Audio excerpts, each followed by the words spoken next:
When Tom Hardy first learned that Eddie's symbiote BFF Venom becomes a horse in Venom The Last Dance, he used emojis to convey his delight. No, not the horse emoji. When I gave him the first draft of the script and Venom Horse was in it, he just sent me loads of crying, laughing, and crying emojis. Director Kelly Marcel tells Entertainment Weekly. He was like, "This is brilliant." He loved it so much. Venom The Last Dance, in theaters October 25th, is the third and final film starring Hardy as Eddie Brock, the investigative journalist who shares his body with alien symbiote Venom. The Marvel movie that's kind of but not really in the MCU and is kind of but not really a comedy picks up immediately after Venom. Let there be carnage with Eddie and Venom as fugitives on the run, following their wacky road trip as they hitch rides across the country in many different ways.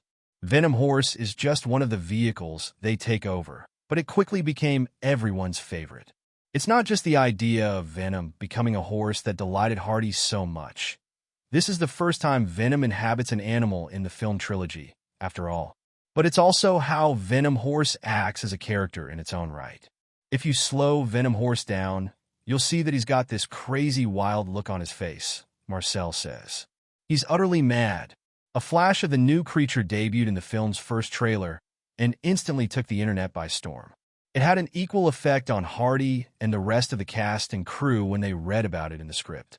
The line in the script after he turns into Venom Horse is, "Eddie climbs aboard, and Venom Horse gallops like absolute steaming F across the desert, while he holds on for dear life," the director reveals. That was the sentence, and then we had to make it real. A lot of work went into developing and troubleshooting the scene before it was actually shot. The director and Hardy worked with artist Carl Lindbergh, who created the first picture of what Venom Horse would look like. Then storyboard artists Jake Lunt Davies and Robert Konzing put together scratch drawings that Marcel calls brilliant, proper art before beginning pre-visualization, or previs, which is a rough animation of the scene. When Kelly sent me a script and a line said, "Eddie climbs aboard and Venom Horse gallops like absolute steaming F across the desert while he holds on for dear life," I thought, this could be good fun. Production VFX supervisor John Moffat tells EW. But the first parts of the previs didn't really nail the aforementioned steaming F component. It just was not fast enough. The director's notes were actually, "It should be really, really fast and stupid," Moffat remembers. So he took inspiration from Formula One race cars and another famous alien, the Man of Steel. "We had the idea of maybe the camera can't keep up," Moffat says. "So we lifted a shot from Superman, and it's got a little bit of the Roadrunner kind of feeling about it from the cartoons. And there are shots that are all a direct lift from the motorcycle sequence in the streets of San Francisco in the first movie, which we thought was quite a fun idea. But it turns out, not even a motorcycle was fast enough. They ended up speeding up footage of a motorcycle racing across the desert in Spain to finally get the right velocity. Then they faced another problem. Kelly wanted the thing to be massive, but if we made the horse really, really massive, it made Tom look really, really tiny, which was weird," Moffat says. "So we found that it was really, really helpful for the horse to kick up a load of dust and debris to convey a sense of speed while still making sure this thing looks like it's got mass. We worked really hard with VFX supervisor Dave Lee and the animation team at Double Negative to try and convey that sense of mass, and added some subtle camera shake to it to try and really drive that home. Once all the previs development was finished, it was time to shoot the thing. First day on set, we arrived, and it was very, very hot, and we have a real horse standing there," Marcel says. "And we just shoot the scene in order from Tommy coming down the hill, touching the horse, and then you shoot it with the horse rearing up. Of course, a handler was on call to make sure the scene was shot humanely, and the horse did its job and leaped up when needed. The horse was great, actually," Moffat says. "We used that little leap, and then we incorporated this more characterful roar, which may or may not have been referencing a certain dinosaur movie. And let's not forget Venom Horse's equally important scene partner, Eddie, who had to ride this wild alien creature somehow."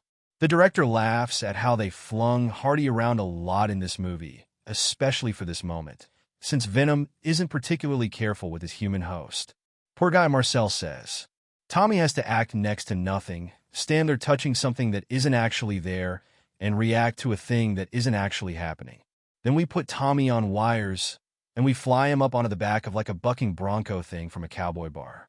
We flew him up and slammed him onto the back of one of those.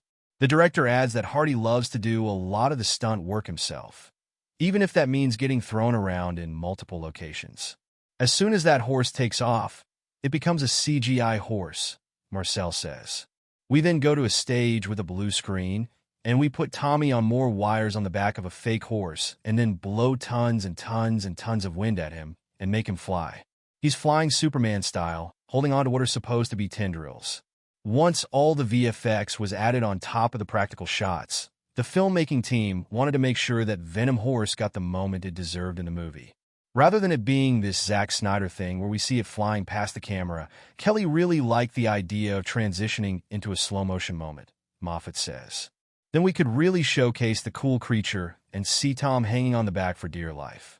It's quite ridiculous. The shot of Tom where he's getting slapped around by the tongue of the horse is quite a funny moment. Hardy's reactions as Eddie tries to survive this horse ride from hell are just the cherry on top. We laughed so much during the making of this, Marcel says. The first time I saw that horse, I just was on the floor laughing because he was so funny. Even in the rough, early stages of it, you could really tell that this thing looked utterly mad and chaotic, and like it was having the time of its life. And it just continued to get funnier and funnier and funnier.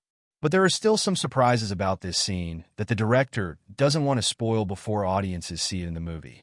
What you haven't seen in the trailer is the things that Venom is saying to Eddie during this insane ride, Marcel says, and the argument that they're having with each other about how insane this thing is that's happening. Can you blame them?